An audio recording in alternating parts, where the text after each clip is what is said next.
आत्मीय परिजनों, आप सभी को भाव भरा प्रणाम। आज हम आप सबके सम्मुख वेदमूर्ति तपोनिष्ठ परम पूज्य गुरुदेव के युग धर्मी साहित्य में से एक अति महत्वपूर्ण पुस्तक जिसका नाम है गायत्री के पंचरत्न, इसको पढ़ने जा रहे हैं और समझने जा रहे हैं।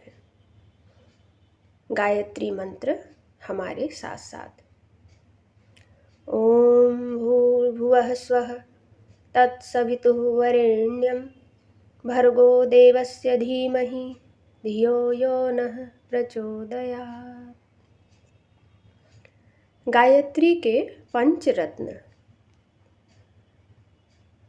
गायत्री पंचरत्न आद्य शक्ति गायत्री के गुणगान एवं तत्व दर्शन से भारतीय आर्य ग्रंथ भरे पड़े हैं।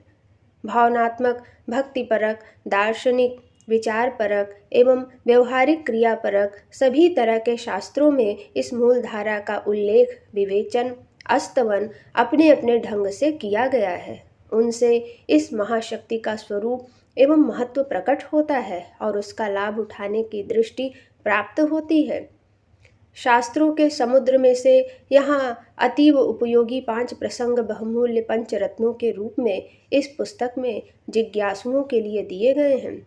वे हैं, पहला गायत्री पंजर, दूसरा गायत्री गीता, तीसरा गायत्री स्मृति, चौथा गायत्री संहिता तथा पांचवा गायत्री स्तोत्र।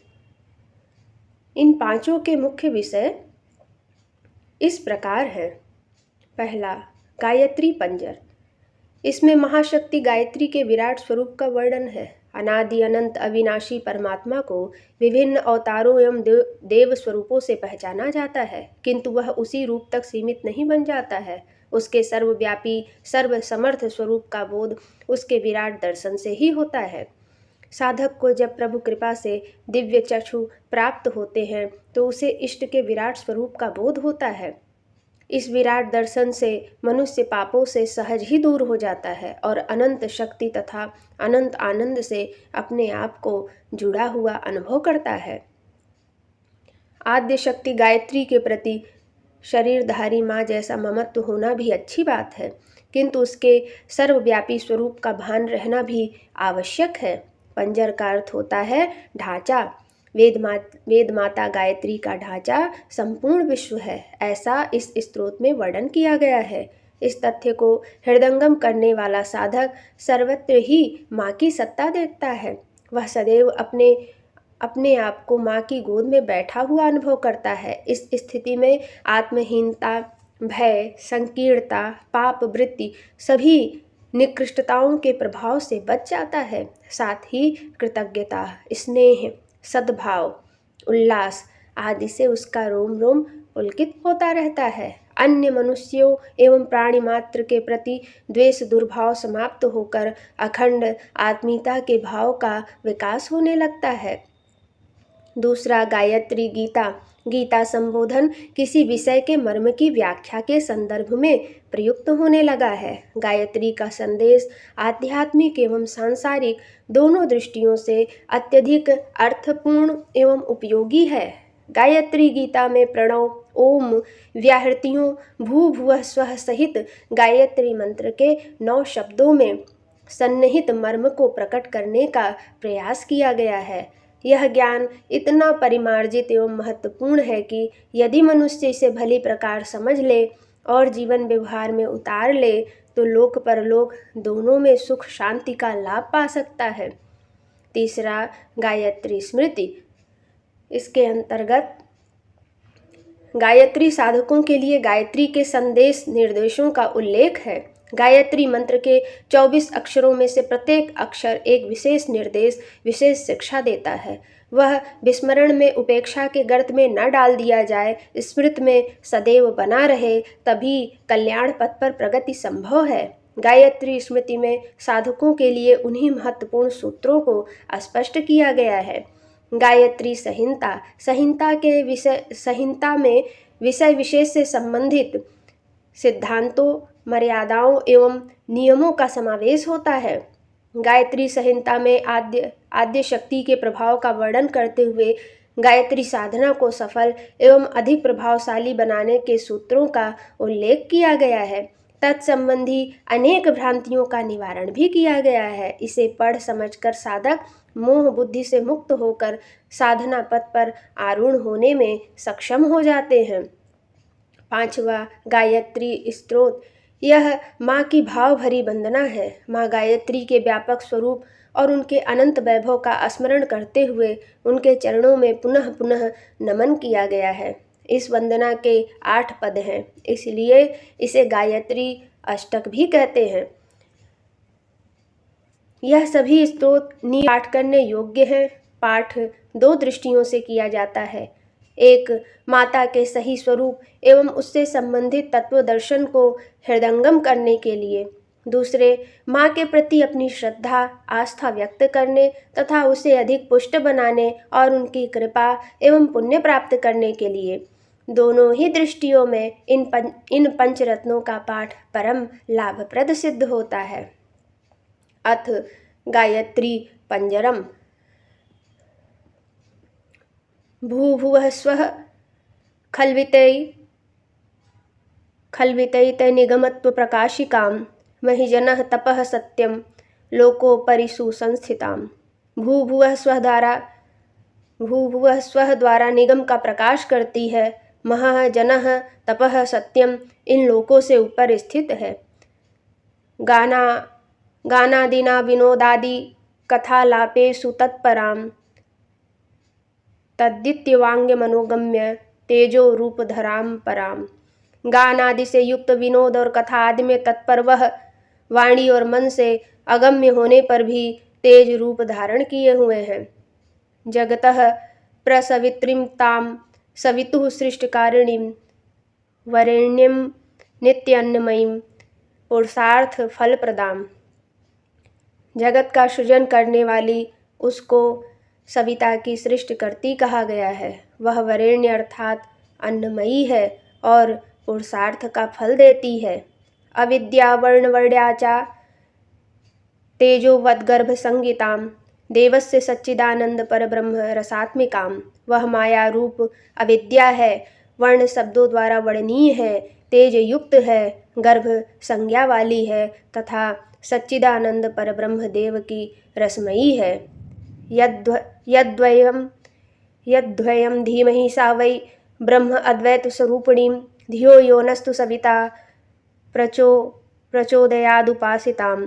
हम ध्यान करते हैं कि वह अद्वैत ब्रह्म स्वरूपिणी है, सविता स्वरूपा हमारी बुद्धि को उपासना के लिए प्रेरणा देती है। तादृगस्या विराट रूपा किरीटवरराजितां व्योमकेशाल आकाशा रहस्यां प्रवदाम्यहम्। इस प्रकार वह विराट रूप वाली है, वह सुंदर किरीट धारण करती है, व्योमकेश हैं, आकाश पलके हैं। इस प्रकार इसका रहस्य कहा जाता है। मेघ भ्रकुटी काक्रांतां विधि विष्णु शिवार्चितां गुरु भार्गव कर्णातां सोम सूर्याग्निलोचनां। भवों से आक्रांत मेघ है, ब्रह्मा विष्णु और शिव से जो अर्चित है, गुरु शुक्र जिसके कान हैं, सोम सूर्य अग्नि जिसके नेत्र हैं। पिंगलेड्डाद्वैव्यं नूनं वायु नासा पुटान्वितां संध्योभयो ओष्टपुटितां लसदागुपजिह्विकाम्। इड़ा पिंगला दोनों नासापुट हैं, दोनों संध्या, दोनों ओष्ट हैं, उपजिह्वा की वाणी है। संध्याद्युमणिकंठाचा लसधाहुसमन्वितां पर्जन्य हृदयासक्तं वसुसु स्तनमंडलाम्। उस संध्या रूपी द्युमणि से कंठ सुशोभित है, बाहु शोभायुक्त है तथा पर्जन्य हृदय है और स्तनमंडल वसु है। वितताकाशमुदरं सुनाभ्यंतरदेशकां प्रजापत्याख्य जघानां कटीन्द्राणीति संज्ञिकाम। आकाश उदर है, अंतर्देश नाभि है, जघन प्रजापति है, कटि इंद्राणी है। उरु मलय मेरुभ्याम शन्ति यत्रासुर दिविशः, जानुनी जहन्युकुशिकौ वैश्य देवा सदा भुजाम। उरु मलय मेरु हैं जहाँ असुर द्वेषी देव निवास करते हैं, जानु में जहन्युकुशिक हैं, भुजाएं वैश्य देव हैं। अयन द्रव्यम जंघाद्यम खुरादि पितृसंगिकाम, पादांघ्रिन खरुमादि भूतल द्रुमलाक्षिताम। जंघाओं के दोनों आदि स्थान अयन है, खुरु आदि पितृ हैं, पद अंघ्रि नख रोम आदि पृथ्वी तल के पेड़ आदि कहे गए हैं। ग्रह राशि देवर्षियो मूर्तिम च परसंगिकाम, तिथिमा षर्तु वर्षाख्याम सुकेतु निमिषात्मिकाम। माया कल्पित वैचित्र्याम संध्या आक्षादन समृताम। ग्रह राशि देव ऋषि पर संज्ञक शक्ति की मूर्तियां हैं। तिथि मास ऋतु वर्ष तथा सुकेतु आदि निमेष हैं। माया से रचित विचित्रता वाली तथा संध्या के आवरण से युक्त हैं। ज्वलत कालानल प्रभाम तडित कोटि संप्रभाम। कोटि सूर्य प्रतीकाशाम चंद्रकोटि सुशीतलाम। कालाग्नि की तरह ज्वलन युक्त हैं, करोड़ों बिजलियों के समान प्रभा युक्त हैं, करोड़ों सूर्य की तरह प्रकाशवान और करोड़ों चंद्रमा के समान शीतल हैं। सुधा मंडल मध्यस्थाम सांद्रानंदा अमृतात्मिकाम, प्रागतीताम मनोरम्याम वरदाम वेद मातरम। सुधा मंडल के मध्य में आनंद और अमृत युक्त हैं, प्राक हैं, अतीत हैं, मनोहर हैं, वरदा हैं और वेद माता हैं। खड़ंगा वडिता चा तैरेव व्यापक त्रयम, पूर्वोक्त देवताम ध्यायेत साकार गुण संयुताम। इसके 6 अंग हैं, यह तीनों भुवनों में व्याप्त है। इन पूर्वोक्त गुणों से संयुक्त देवता का ध्यान करना चाहिए। पंचवक्त्राम 10 भुजाम त्रिपंच नयनयुक्ताम, मुक्ता विद्रुम सौवर्णा स्वच्छ शुभ्र समान नाम।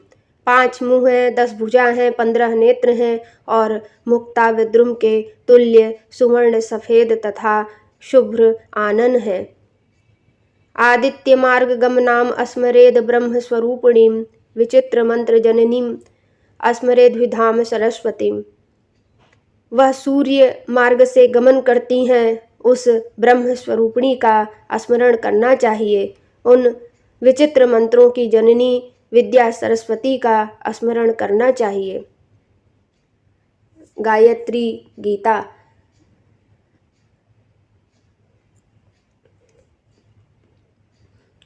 ओमित्येव सुनामधेयमनघं विश्वात्मनो ब्रह्मणः, सर्वेषु हि तस्य नामसु वसोरेत तत्प्रधानं मतं।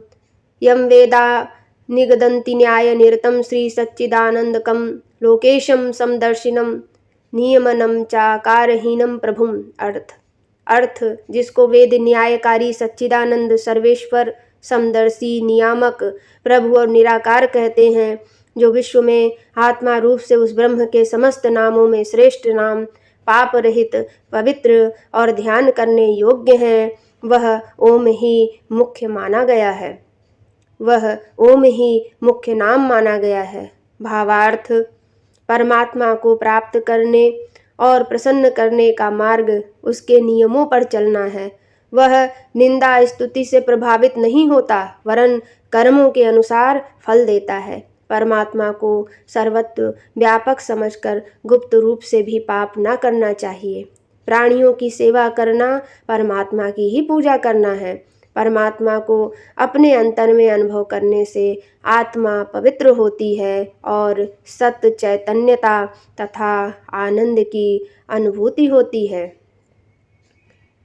भूर्वै प्राणहिति ब्रुवन्ति मुनियो वेदांत पारम गताः प्राणः सर्वविचेतनेषु प्रसृतः सामान्य रूपेण च एतेनैव विसिध्यते हि सकलं नूनं समानं जगत् द्रष्टव्यं सकलेषु जन्तुषु जनैः नित्यं हृष्युष आत्मवत्। मुनि लोग प्राण को भू कहते हैं। यह प्राण समस्त प्राणियों में सामान्य रूप से फैला हुआ है। इससे सिद्ध है कि यहाँ सब समान है, अतएव सब मनुष्य और प्राणियों को अपने समान ही देखना चाहिए। भावार्थ, अपने समान सबको कष्ट होता है, इसलिए किसी को सताना ना चाहिए। दूसरे से वही व्यवहार करना चाहिए जो हम दूसरों से अपने लिए चाहते हैं। जो हम दूसरों से अपने लिए चाहते हैं, सब में समत्व की दृष्टि रखनी चाहिए। कुल, वंश, वेश, जाति, समुदाय, स्त्री पुरुष आदि भेदों के कारण किसी को नीच ऊंच छोटा बड़ा नहीं समझना चाहिए। उच्चता और नीचता का कारण तो भले बुरे कर्म ही हो सकते हैं। भुवो नाशो लोके सकल विपदां च निगदितः कृतं कार्यं कर्तव्यमिति मनसा चास्य करणं फलाशां मर्त्या ये विदधति न वै कर्म निरताः लभते नित्यं ते जगति ही प्रसादम सुमनसाम। अर्थ संसार में समस्त दुखों का नाश ही भुवः कहलाता है। कर्तव्य भावना से किया गया कार्य ही कहलाता है।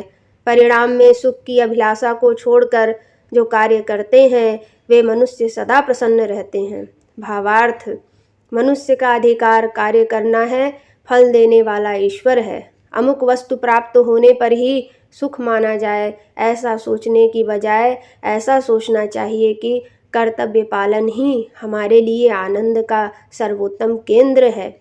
जो अपने कर्तव्य कर्म को ही लक्ष्य मान लेता है, वह कर्मयोगी हर घड़ी सुखी रहता है। जो इच्छित फल की आशा के लिए लटका रहता है, उस तृष्णावान को सदा सत्कर्म करते रहना चाहिए। गीता के कर्मयोग का यही तत्व है।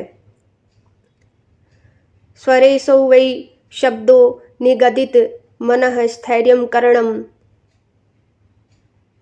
स्थैर्यकरणं तथा सौख्यं स्वास्थ्यं ह्यो उपदिशति चित्तस्य लोलतां निमग्नत्वं सत्यव्रतसरसि चाचक्षति उत त्रिधा शांतिं ह्यो तां भुवि चा लभते संयमरतः। अर्थ स्वः यह शब्द मन की स्थिरता का निर्देश करता है। चंचल मन को सुस्थिर और स्वस्थ रखो, यह उपदेश देता है। सत्य में निमग्न रहो, यह कहता है। इस उपाय से संयमी पुरुष तीनों प्रकार की शांति को प्राप्त करते हैं। भावार्थ, अनिश्चित परिस्थिति प्राप्त होने पर प्रायः मनुष्य शोक, दुख, क्रोध, द्वेष, दीनता, निराशा, चिंता, भय, बेचैनी आदि से उद्विग्न होकर अपना मानसिक संतुलन खो बैठते हैं और अनुकूल परिस्थिति प्राप्त होने पर अहंकार, मद, उद्दंडता, खुशी में फूलकर अस्वाभाविक आचरण करना, इतराना, अपव्यय, शेखी आदि से ग्रस्त हो जाते हैं। ये दोनों ही स्थितियां एक प्रकार के नशे या ज्वर हैं। ये विवेक को अंधा कर देते हैं, जिससे विचार और कार्यों की उचित श्रृंखला नष्ट भ्रष्ट हो जाती है और आदमी अंधा तथा बावला बन जाता है। इन सत्यानाशी तूफानों से आत्मा की रक्षा करने के लिए मन को स्थिर, संतुलित, स्वस्थ एवं सत्य प्रेमी बनाना चाहिए। तभी मनुष्य को आत्मिक, बौद्धिक तथा शारीरिक शांति मिल सकती है।